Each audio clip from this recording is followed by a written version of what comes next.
Welcome to Daf Yomi B'Halacha. We're learning Siman Tov Tzadi Vov Seif Aleph, the halachos of Yom Tov, and specifically the halachos of Yom Tov Sheni, page 204. Let's go through Seif Aleph again. Tineit Yom Tov Sheni Shel Goliath, Uboy Gimel Seifim Seif Aleph. Begolios in Chutz La'aretz. We have 2 days of Yom Tov because we're not sure. Originally, at least they weren't sure which day is Yom Tov. We actually know the first day is the real day and the second day is the additional questionable day. But they fixed 2 days Yom Tov in Chutz La'aretz. Kol ma she'asa b'rishon, asi b'sheni. Anything forbidden on the first day, is forbidden on the second day. Or menadin, one even puts into chayrim misha mezalzel boy, somebody who disgraces the second day Yom Tov, doesn't keep the halachas properly. And if he's Talmud Chacham, Ein Machmir, and Adoisi, we're not so strict to put him into Chedim, so shouldn't be a bezoyan for his cover that a Malkinoisi, but rather we give him Makas Maridos, which is Rabbanon type of lashes for transgressing the words of Rabbanon. Let's take a look at Mishnah Brura Sivkot and Base. The Mishnah Mezalzel boy, somebody who disgraces second day Yom Tov. But amazed if he does so on purpose. But Fidu Zilzel boy, even if he just transgresses an Issa Drabanon on Yom Tov Sheni. Or B'tchumin Drabanon, or transgresses the Din Tchumin, which is an Issa Drabanon, Nami Menade Noisa, one also is put into Chayrim. Because Vachroinim, in fact, Tchumin could be a Deraisa if it's outside 12 mil, but at least 2 mil, 2,000 numbers is Drabanon. And you put into Chayrim if he mezalzel disrespects that on the second day of Yom Tov. Because the Achronim say that even to ask a non-Jew to do malacha, we said on Yom Tov anything a Jew can't do, he can't ask a non-Jew to do either. And if he does so, even on Yom Tov Sheni, if he does on Yom Tov Sheni, asks a guy to do something he can't do himself. Nami Ubenido is also put into Chayrim. The Kol Mash also Berishon, also B'Sheni. The rule of thumb is anything forbidden on the first day is forbidden on the second day. In this Bible Pesachim, in fact, in the Pesachim it's clear, the Yom Tov Sheni, Yichomam B'Zev Yom Tov Rishon. In fact, the second day in this respect is stricter than the first day, which is interesting. To be Yom Tov Rishon, Ein Menatin over Alissa D'Oraisa. Somebody who transgresses an Issa D'Oraisa would be put into Chayrim if he does on Yom Tov, first day of Yom Tov. Obviously, if he does so outright. Aval El Shvus Drabonon, if a person transgresses a drabonon on the first day of Yom Tov, a person wouldn't be put into Chayrim. Malkin and Malkas Mardos, he gets smitten, the lashes midrabonon because he transgressed a drabonon. It's not a 39 Malkos like said in the Torah, but it's a form of a way of coercion to ensure a person keeps the dinim of drabonon. Mashain can be Yom Tov Sheni, but on the second day of Yom Tov is different. It's stricter. The Yom Tov Sheni, even if he just transgresses. He could be put into Chayrim even if he transgresses an Issa Drabanon. Why is that? The reason is Mishum Yom Tov Sheni, the whole power of the second day Yom Tov is rabbinic. Midrabanon. If so, if he transgresses anything on Yom Tov Sheni, he's downgraded the entire Yom Tov because the whole power of the second Yom Tov is Drabanon, and if he transgresses anything on it, he's undermining the Rabbanon. Therefore, any transgression, they are strict with it, and they say the person is subject to being put into Chayrim. Mash'en could be put into Chayrim. Mash'en can have on Yom Tov Rishon, the first day, by transgressing a drabonon. If he just transgresses a drabonon, then he's still maintained the day of Yom Tov. Just he transgressed one element of it, the drabonon element, therefore he wouldn't be put into Chayrim.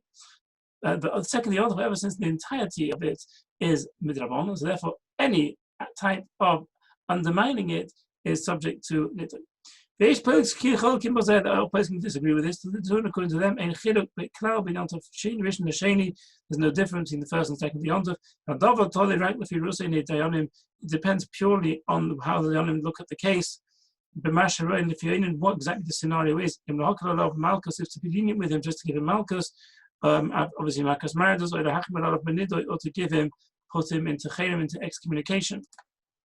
Because really, yes, second Yom Tov is completed Rabbanon, and also to Rabbanon to define how they want to punish somebody who undermines it.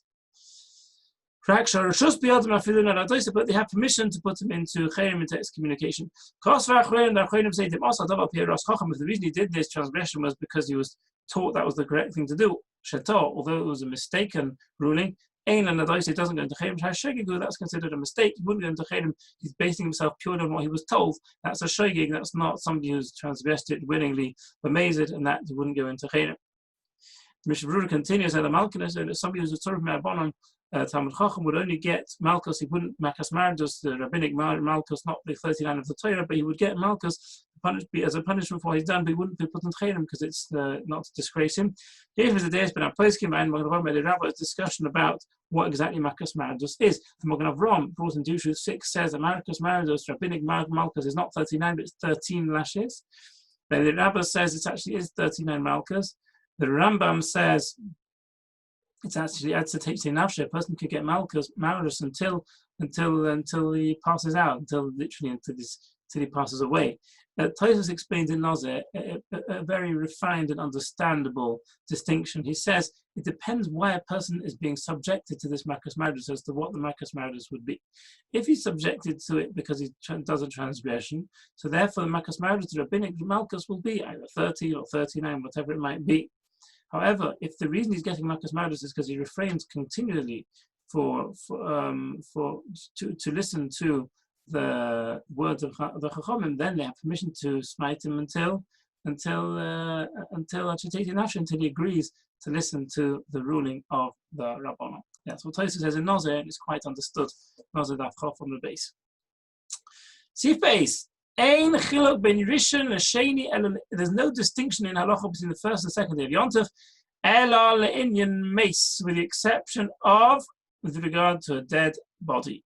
Meaning, on the first day of Yontif, only non-Jews can be involved in the burial of a Jewish person. On the second day of Yontif, Jewish people themselves can be involved even in doing the Raisa elements of the Kfura, although there are certain things they still do with the Goy, but the actual Kfura itself is done by Yidden on the second day of Yontif, and this is discussed later in Siman Tov Kuf Chof Vov.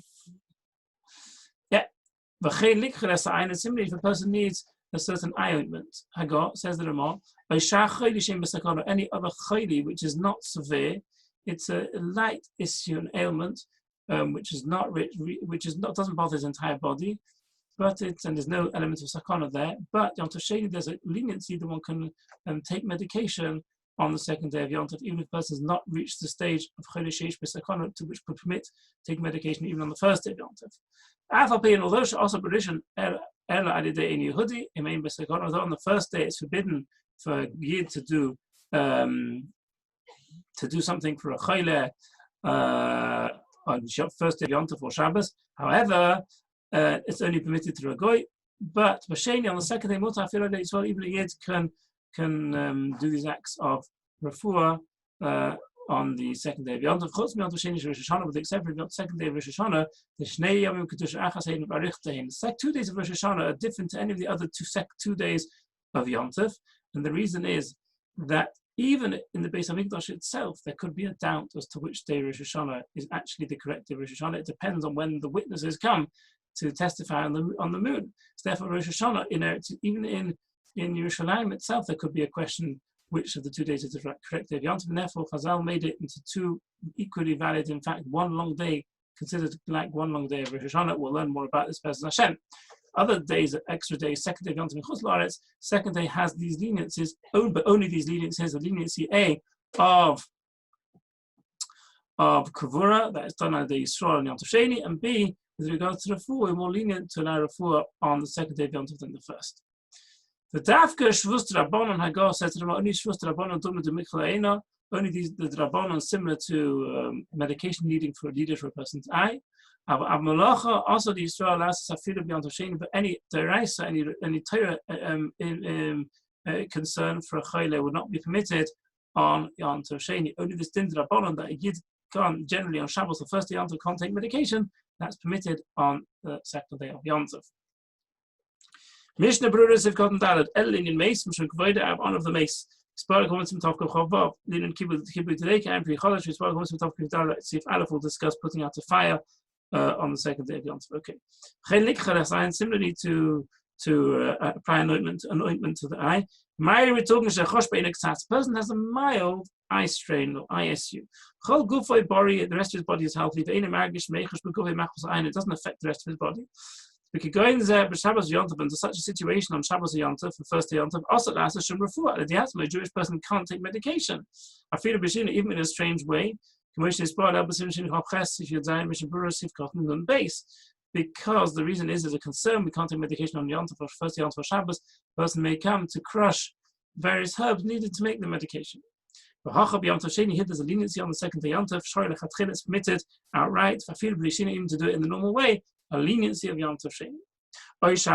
Or any other illness, although it doesn't affect his entire body, and there's no sakana element, it's just a person has a light eye, a light headache, or a light pain somewhere, but doesn't affect his whole body, and it's definitely no sakana. What's definitely called also no sakana, a light element, nevertheless, you can take medication. For example, you can take a pill. A person has a headache, mild headache, although for on Shabbos or the first Yontif we wouldn't, unless it's a significant headache to the extent he has to go to bed or really disturbing his whole menucha nefesh. He's got no peace, he can't cope with it. But otherwise, he can't. The second Yontif he can.